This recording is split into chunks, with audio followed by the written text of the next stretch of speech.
Hoje nós vamos resolver um problema de equação de Navier-Stokes em coordenadas cartesianas. Esse conteúdo está sendo visto no capítulo 8, parte A. Na verdade, o livro do Fox ele não trabalha a solução das equações de Navier-Stokes no item 8A, tá? Mas ele resolve as equações de uma maneira um pouco diferente. Mas eu considero, pessoalmente, que fica melhor se a gente trabalhar a solução dos mesmos problemas usando as equações de Navier-Stokes. Então, qual que é o enunciado do problema? Eu tenho um óleo viscoso, tá? Um fluido viscoso com propriedades dadas quando entre duas placas planas paralelas, com uma distância de 5 milímetros entre elas. Então, o que eu tenho aqui? A placa inferior está estacionária e a placa superior se move para a direita com uma velocidade constante que foi chamada de U, no sentido positivo de x. Escoamento é laminar e completamente desenvolvido, existe um gradiente de pressão constante entre duas seções retas de escoamento. Então, partindo da equação de Navier-Stokes, pede para obter uma equação de perfil de velocidades para determinar a velocidade máxima do escoamento para duas condições, uma com gradiente de pressão negativo, outra com gradiente de pressão positivo. Depois comparar e discutir os resultados. Então, ele me deu aqui o desenho, a geometria. Então, a distância é A placa superior se move para a direita com uma velocidade U e foi dado esse sistema de eixos. Então, x na direção do escoamento e y perpendicular a ele. Então, aqui tem uma outra imagem, porém agora é em perspectiva, né? Então, eu coloquei x e y aqui, então eu coloquei o eixo Z saindo, a largura das placas é B, o comprimento total é L, tá? E a distância A aqui 5 milímetros. É muito importante que, se foi falado que o sistema de eixos, o escoamento está no plano XY, x para a direita, y para cima, a origem embaixo, isso não pode ser alterado. Então, quais são as equações que regem o problema? A equação de conservação da massa e as equações de Navier-Stokes. Bom, o nosso problema aqui, o escoamento, ele está na direção x, tá? É importante a gente entender um pouco mais do conceito, do significado físico das equações de Navier-Stokes. Tá? Então, o que elas estão me falando aqui? Somatório das forças é igual a massa vezes a aceleração. Tá? Então, o que ela vai... Para ver o escoamento, tá? Quais são as forças motrizes possíveis do escoamento? Então, eu posso ter o escoamento gerado por uma componente da gravidade, da aceleração da gravidade. Então, se eu tenho um fluido, tá? E que está contido em um reservatório, e eu viro esse reservatório, tá? De maneira que a gravidade puxa o escoamento para baixo, eu estou gerando o escoamento pela ação da gravidade. Outra maneira, por um gradiente de pressão.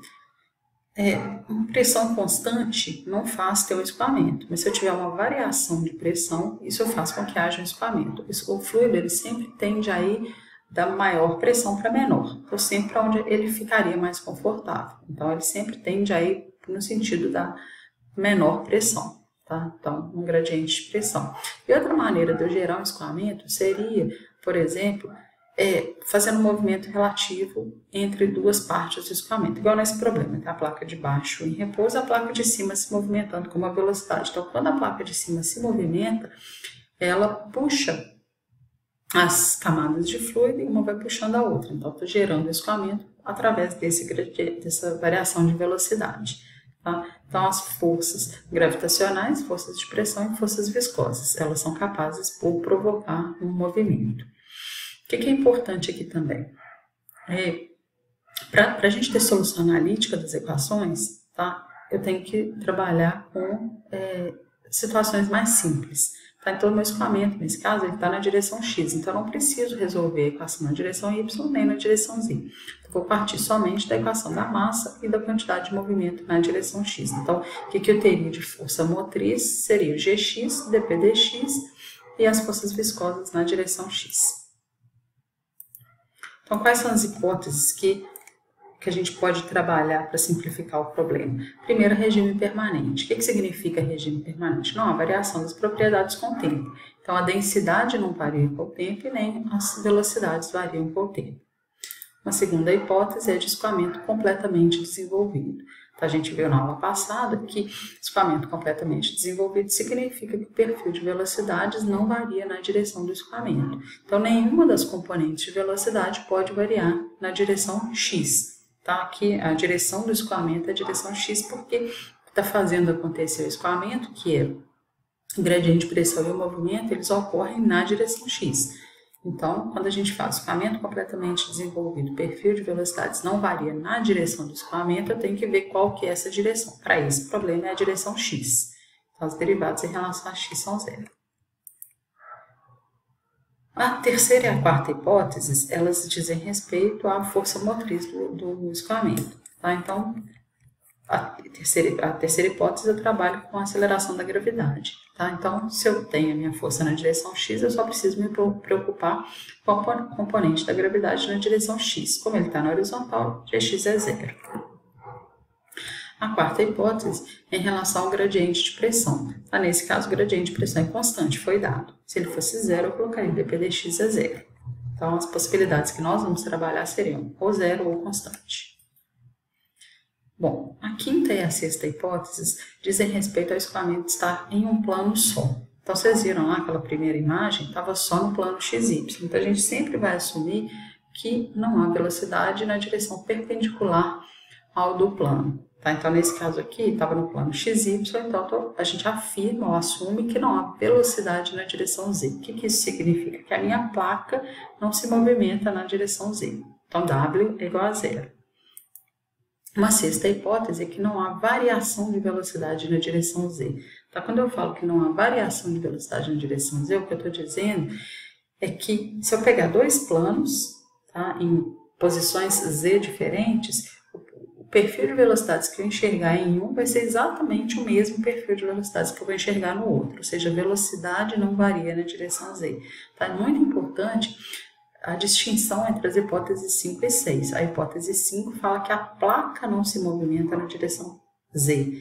E a sexta fala que o perfil de velocidades em planos Z diferentes vai ser o mesmo. Então, aqui a sexta hipótese está falando que du dz é igual a dv dz, que é igual a dw dz, que é igual a zero.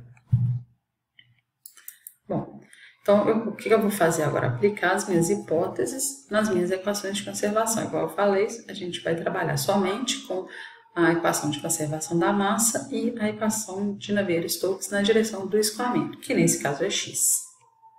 Então, primeiro a gente vai simplificar a equação de conservação da massa. Tá? Essa daí é a equação de conservação da massa. Então, o que eu sei? Bom, esse primeiro termo aqui é a variação da densidade com o tempo. Então, a gente viu que, por ser regime permanente, esse termo desaparece. Eu vou sempre colocar um número aqui indicando por qual hipótese que eu cortei a equação. Eu sempre gosto que vocês, quando forem resolver os problemas, façam da mesma maneira. Tá? Então, dr dt é igual a zero por causa da hipótese 1.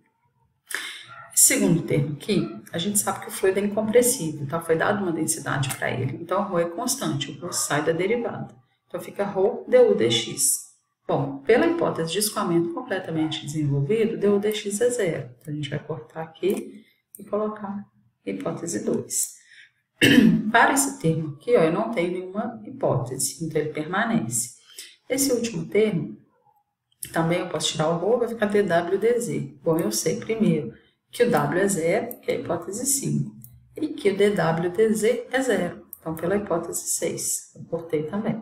Então, bastaria cortar por uma, sim. Porque se já é zero por uma, não importa mais, mas eu gosto de manter as duas. Bom, então o que sobrou da equação? Isso daí, d de dy de ρv é igual a zero. Tá? Ou, se eu assumir, né, que o fluido é incompressível, dv dy é igual a zero. Mas vocês têm que ver que é o seguinte, essa derivada é uma derivada parcial, tá? Del v, del y é igual a zero. Bom, o que eu tenho que fazer? Integrar para achar v. Quando eu integro uma derivada parcial, eu tenho uma constante. Então, dv dy é igual a zero, v é uma constante. Mas se a derivada é parcial, essa constante, ela é constante apenas para y. Ela pode ser uma função de outras variáveis. Por exemplo, se eu achasse um perfil que era v igual a x ao quadrado, tá?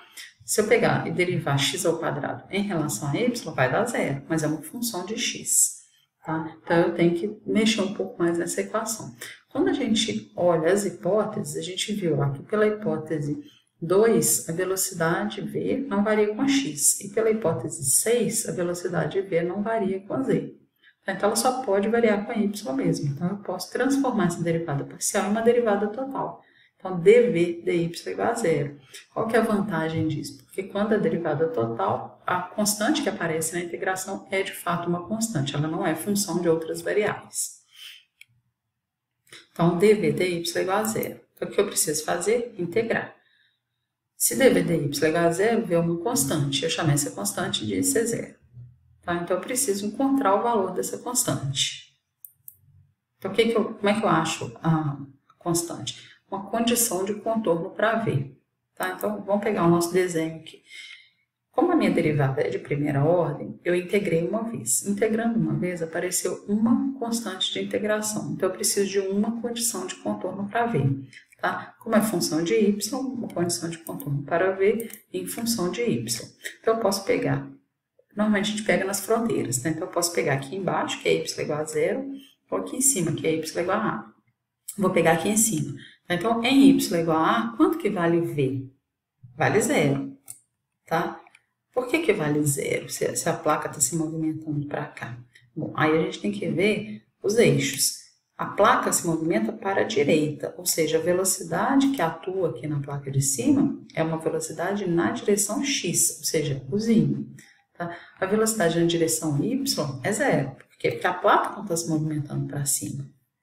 Então, y igual a a, v igual a zero. Além disso, né, a parede ela é impermeável, ela não é porosa, tá? Então ela não está absorvendo o fluido. Então, a velocidade v é igual a zero. Então, eu vou substituir aqui em y igual a a, v igual a zero. Então, zero, C0. Então, zero é igual a C0. Então, o que isso significa? Bom, se a velocidade v é uma constante e em um ponto ela é zero, significa que em todos os outros pontos ela vai ser zero. Tá? Então, significa que v em qualquer y é zero. Então, a gente vai chamar isso da nossa hipótese 7. E aí, a partir daí, a gente pode simplificar a equação de Navier-Stokes na direção x, que é essa daí. Então, o que a gente pode simplificar nessa equação? Bom, vamos lá. Du dt, tá? Regime permanente, esse termo é igual a zero. O du dx. A gente viu pela hipótese de escoamento completamente desenvolvido que du dx é igual a zero. Du dy não é zero, mas v é zero, que a gente viu agora pela hipótese 7, que veio da equação da massa. W du dz. Tanto w é zero como du dz é zero. Então, a gente corta aqui de novo pelas hipóteses 5 e 6. Bom, rho gx. Gx, como está na horizontal, é zero. Hipótese 3. dp dx. dp dx é constante, tá? Como não é zero, eu não posso cortar. Aí, os termos viscosos. d2u dx2. Bom, d2u dx2 é d de dx de du dx, que é zero porque o escoamento é completamente desenvolvido. Hipótese 2. d2u dy2. Eu não posso falar nada em relação à variação de u com y. d2u dz2. A gente pode cortar pela hipótese 6. Bom, então o que a gente observa aqui? A equação era grande, né? Tinha muitos termos e a maioria deles foi cortada, foi zerada. Então sobraram só 2 termos. A equação final não, a equação ficou essa daí. De novo, a gente pode aplicar a mesma condição da derivada parcial para essa velocidade. Tá? Se eu integrar, eu tenho que integrar 2 vezes agora. Como é uma derivada parcial, eu colocaria constantes, né, que seriam constantes apenas para y, não para x e z. Então, como a gente já viu pela hipótese 2, né, que du dx é zero, ou seja, u não varia com x e nem com z, o u só pode variar com y. Então, eu posso transformar a derivada parcial em uma derivada total. Então, d2u dy2 é 1 sobre μ dp dx. A derivada parcial do dp dx eu não preciso mexer, porque eu já tenho um número para ela. Então, esse aqui é um número, é uma constante, pode deixar desse jeito. Então, o que eu tenho que fazer? Integrar. Se eu integrar uma vez, o que vai acontecer? A integral de d2u dy2 é igual a du dy. Tá? Antes de fazer a integral, só uma observação. Quando a gente faz uma integral, eu posso fazer a integral definida, quando eu tenho os meus limites de integração, ou então indefinida, quando eu aplico uma constante de integração. Como eu não tenho, para esse problema, limites de integração para d ou dy, a nossa integral ela é indefinida, então tem que colocar uma constante de integração. Então, nesse caso aqui, a integral de d2 ou dy2, d ou dy mais uma constante. Integral de 1 sobre mi dp dx, 1 sobre mi dp dx, y, mais outra constante. Uma constante do lado esquerdo e uma constante do lado direito, eu posso agrupar as duas na mesma. Tá? Então, mais C1. Eu tenho que integrar de novo, porque o meu objetivo é achar U. Então, se eu integrar d ou dy, U. Integral de y, y2 sobre 2, integral de C1, C1y, e adiciono uma nova constante de integração, C2. Então, qual que é o próximo passo? Encontrar os valores de C1 e C2 para poder encontrar o perfil exato de velocidades. Então, aí eu só repetir a equação, tá? E agora eu tenho que achar as minhas condições de contorno para U, tá? Porque aqui está no plural. Bom, a equação diferencial para a velocidade U é uma equação de segunda ordem, tá? Então, eu integrei duas vezes. Como eu integrei duas vezes, apareceram duas constantes de integração. Se apareceram duas constantes, eu preciso de duas condições de contorno. As condições de contorno elas são aplicadas para as fronteiras, tá? Para o contorno, né? Para a região externa do meu problema. E elas sempre vão obedecer, ou na maior parte dos casos elas vão obedecer, à condição de não deslizamento. Tá? O que a condição de não deslizamento fala? A camada de fluido em contato com a superfície é a mesma velocidade da superfície.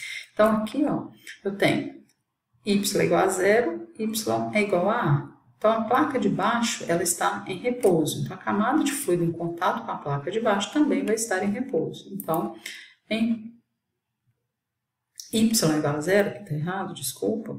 Em y é igual a zero, U igual a zero. Vou até corrigir aqui. Aqui é y.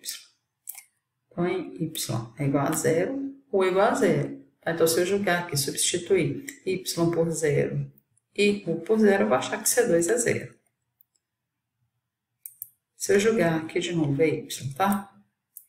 Y é igual a A, para aqui em cima, o meu Uzinho é igual a Uzão. Então, o que eu vou fazer? Achar o valor de C1. Então, aqui substituo por U, A e A. Então, eu encontro esse valor de C1. Bom, achei C1, achei C2. Então, o que eu vou fazer? Jogar na equação geral. Então, vou pegar aqui em cima, ó, só mudar para o contador a letra. Pegar aqui em cima esse primeiro termo, repete, C1 é isso tudo que eu achei aqui, e C2 é zero. Tá? Se a gente observar, esses termos aqui, ó, eles são parecidos, eu posso agrupar para ficar uma forma mais condensada a equação. Então, U é igual a 1 sobre 2.000 dp dx, y2 menos AY mais o y sobre A. Quando a gente encontra o perfil de velocidades, é sempre interessante a gente ver nessas condições de contorno estão sendo obedecidas. Tá? Ou seja, se eu resolvi corretamente o sistema de equações, então se eu jogar aqui, ó, substituir y por zero, eu tenho que achar que U é igual a zero. Então, 0, 0, 0. Ok. Se eu jogar aqui y é igual a A, eu tenho que achar que Uzinho é igual a Uzão. Então, y é igual a A, esse termo fica igual a esse, desaparece, então meu Uzinho é igual a Uzão. Então, eu estou resolvendo as equações corretamente. Bom, isso aqui é a primeira parte do problema, encontrar o perfil de velocidades. Tá? O que a gente pode perceber desse perfil de velocidades? Que existem, de fato, duas componentes da velocidade. Tá? Uma devido ao gradiente de pressão e outra devido ao movimento relativo entre as placas. Tá? Então, se eu tiver um dp dx é igual a zero, tá? Isso aqui desaparece e vou ter apenas o efeito da velocidade. Se eu tiver uma velocidade zero, esse efeito desaparece e eu só tenho o efeito do gradiente de pressão. Tá? Então, eu consigo somar os efeitos para ter o perfil da velocidade. Bom, então isso aí foi a primeira parte do problema, encontrar o perfil de velocidades. Qual que era a segunda parte? Encontrar o valor da velocidade máxima para um gradiente de pressão negativo e para um gradiente de pressão positivo. Bom, então eu fiz o gráfico das duas situações para a gente analisar primeiro e depois a gente encontra os valores. Tá? Então, nesse gráfico, o que a gente percebe? Vamos pensar fisicamente primeiro. Se eu pegar um gradiente de pressão negativo, tá? O que isso significa? que a pressão ela diminui com o aumento de x. Então, ela está diminuindo para lá. Então, o escoamento ele tende a ir da maior para menor pressão. Então, o gradiente de pressão puxa o escoamento no sentido positivo. E a velocidade também puxa o escoamento no sentido positivo. Então, eu tenho dois efeitos sendo somados. Tá? Então, as duas coisas estão puxando o fluido para a direita. Quando eu trabalho com um gradiente de pressão positivo, significa que a pressão aumenta com x. Tá? Então, a tendência do gradiente de pressão é puxar o escoamento para a esquerda. E a velocidade puxando para a direita. Então, tem dois efeitos contrários. Tá? Um está brigando com o outro. Então, uma parte é igual o cabo de guerra. Uma parte puxa para um lado, uma parte puxa para o outro. Então, vamos ver como é que fica esses gráficos. Esse primeiro é para um gradiente de pressão negativo. Tá? Então, vocês estão vendo aqui, ó, a velocidade máxima era meio metro por segundo. Tá? Então, aqui que é nesse ponto aqui, 5 milímetros da placa de cima. Tá? Então, ele vem e faz isso. Quando eu pego para um gradiente de pressão positivo, aqui, gente, desculpa, mas eu encontrei outro erro. Aqui não é y, tá? É uzinho, velocidade. Da mesma maneira aqui, velocidade. Então, quando eu pego um gradiente de pressão positivo, o que está acontecendo? Uma parte do escoamento vai para lá, mas eu tenho essa região aqui, ó, onde eu tenho o escoamento reverso, ele está sendo puxado para a esquerda. Então, até um determinado ponto, eu tenho escoamento para a esquerda, acima desse ponto eu tenho um escoamento para a direita. Bom, então vamos fazer os cálculos. Para eu achar a velocidade máxima do escoamento, o que é a velocidade máxima? É o máximo da função da velocidade, então ela vai ser encontrada onde? Quando a derivada primeira for igual a zero.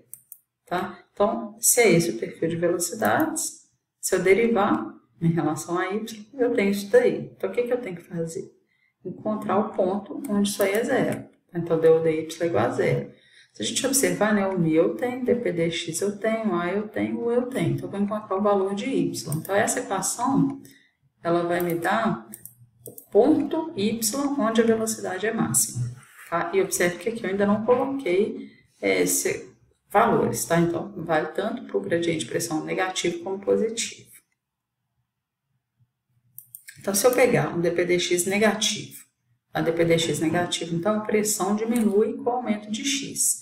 Isso significa que os dois efeitos estão puxando no mesmo sentido, para a direita. Tá? Então, vou achar o valor de y, achei 4 milímetros, tá? O 0,004 metros. Importante que esse valor é redondo, tá? É 4,0000 milímetros mesmo. Então, como é que eu faço para achar qual a velocidade? Bom, eu sei o ponto e tenho a equação do perfil de velocidades, eu jogo nela. Substituindo os valores, eu encontro isso daí, 0,533 metros por segundo. Se a gente olha o gráfico, reproduzir ele aqui de novo, aqui também seria U, né? O que eu tenho que... Qual que é o ponto máximo? Aqui, ó, 4 milímetros, que é esse daqui. Então, está condizente com o que a gente esperava que acontecesse, tá? Então, se a velocidade é 0,533, a máxima vai ser 0,533. Essa daqui é maior do que a velocidade aqui na superfície de cima. Quando eu pego para um gradiente de pressão positivo, o que eu tenho? Eu acho o y 1 milímetro, e um redondinho também. 1 milímetro. Se eu jogar na equação da velocidade, substituir os valores, eu encontro menos 0,033 metros por segundo. Tá? Então, ok, esse ponto aqui. Por que isso acontece? Tá? O du dy igual a zero significa um ponto de mínimo ou de máximo, não necessariamente de máximo. Então, nesse caso aqui, a função é essa, o domínio da função é só de 0 a 5 milímetros. Então, nesse intervalo, eu tenho aqui, ó, 1 milímetro. Então, esse aqui seria o ponto de mínimo. Então, para eu saber qual é a velocidade máxima do escoamento, o que eu tenho que ver? Comparar os meus pontos de referência, que seriam esse, 0, esse daqui, menos 0,033, esse daqui 0 e esse daqui meio. Qual que é o maior deles? Meio. Então, a minha velocidade máxima é igual a meio metro por segundo. Tá? Bom, O problema de Navier-Stokes é isso daí. Tá? O principal objetivo é sempre encontrar o perfil de velocidades e a partir dele a gente pode encontrar uma série de outras grandezas. Então, nesse problema foi pedido a velocidade máxima de escoamento, mas eu poderia, por exemplo, ter pedido a vazão volumétrica. Então, o que é a vazão volumétrica? Integral de V escalar dA. Então, eu posso falar que é a integral de U dA, porque só tem velocidade na direção x. E o sinal da velocidade aqui não importa não, desculpa, da vazão não importa não, porque o módulo da vazão de entrada é igual ao módulo da vazão de saída. Uma entrada e uma saída. Bom, o meu elemento de área, se a gente olha aqui no desenho, o escoamento, ele está aqui, ó. Vamos pegar na saída que está mais fácil para desenhar. Tá? Então, é essa que é a área de escoamento. Então, o meu elemento de área seria isso daqui. Tá? Então, ele é o quê? Um dy dz. Tá? Mas como a gente assumiu, né, que a velocidade não varia no eixo z, eu posso trabalhar com esse elemento de área aqui. Ó. Qual elemento que é esse aqui? Um b vezes esse pedacinho, que é um dy. Tá? Então, é esse pedacinho aqui. Ó. Então, meu elemento de área seria um b dy. E a minha integral seria o quê? De 0 até a. Então, eu consigo achar o perfil, a vazão. A vazão mássica. Vazão mássica, integral de ρ escalar dA. Então, a mesma coisa, porém, multiplicando por ρ. Tá? Então, isso daí não muda, não. Se eu quiser a velocidade média, o que é a velocidade média? É a vazão pela área. Bom, a vazão a gente já viu aqui em cima, que é integral de 0 a u bdy. Tá? Mas e essa área aqui, ó? Qual que é? Bom, é a área de escoamento. A vezes B. Então, poderia, inclusive, cortar o B com B aqui. O que mais que eu posso pedir? O número de Reynolds. O que é o número de Reynolds? Para que a gente poderia querer saber? Para que a gente poderia saber o número de Reynolds? Para determinar se o escoamento é laminar ou turbulento. Tá? Então, o Reynolds ele vai ser o quê? Densidade, velocidade de referência, dimensão de referência e viscosidade. Para o escoamento interno, a velocidade de referência é a velocidade média. A dimensão de referência, nesse caso, seria a distância entre as placas, que no caso é A. Então, como é que eu acho a velocidade média, né? Veio do slide anterior. O que mais que eu posso querer saber? Tensão de cisalhamento. Tá? Para quê? Para determinar, por exemplo, a força de atrito. Tá? Onde que atua a tensão de cisalhamento? Tá? O atrito entre a superfície e o fluido. Desculpa que passou, eu estava só querendo mudar para o laser. Então, quando a placa entra em contato com o fluido, eu vou ter a minha tensão de cisalhamento aqui. Então, a tensão de cisalhamento, ela está no plano Y e a força é na direção X. Então, tal YX. Tá? A gente viu lá na dedução das equações de Navier-Stokes que é μ du dy mais dv dx. Só que o V é zero e o dv dx também é zero. Tá? Então, sobra μ du dy. Se eu tenho 1, eu acho du dy. É importante aqui a gente falar o seguinte, a expressão do meu perfil de velocidades deu uma parábola. Tá? Então, se ela deu uma parábola, quando eu derivar, eu vou achar uma reta. Tá? Então, a tensão de cisalhamento vai depender de y. Tá? Então, aqui embaixo eu vou ter uma tensão de cisalhamento, no meio aqui do escoamento eu vou ter outra tensão de cisalhamento, aqui em cima eu vou ter outra tensão de cisalhamento. Tá? Então, aí ele tem que falar onde que quer determinar essa tensão de cisalhamento. Outra coisa, a força de atrito. Tá? Então, a força de atrito vai ser o quê? Tensão de cisalhamento vezes a área. Mas qual que é a área? É a área de contato entre a superfície e o fluido, entre duas camadas de fluido, que seria B vezes L. Bom, era isso. Deixa eu só voltar para não ficar tudo preto. O principal era isso daí.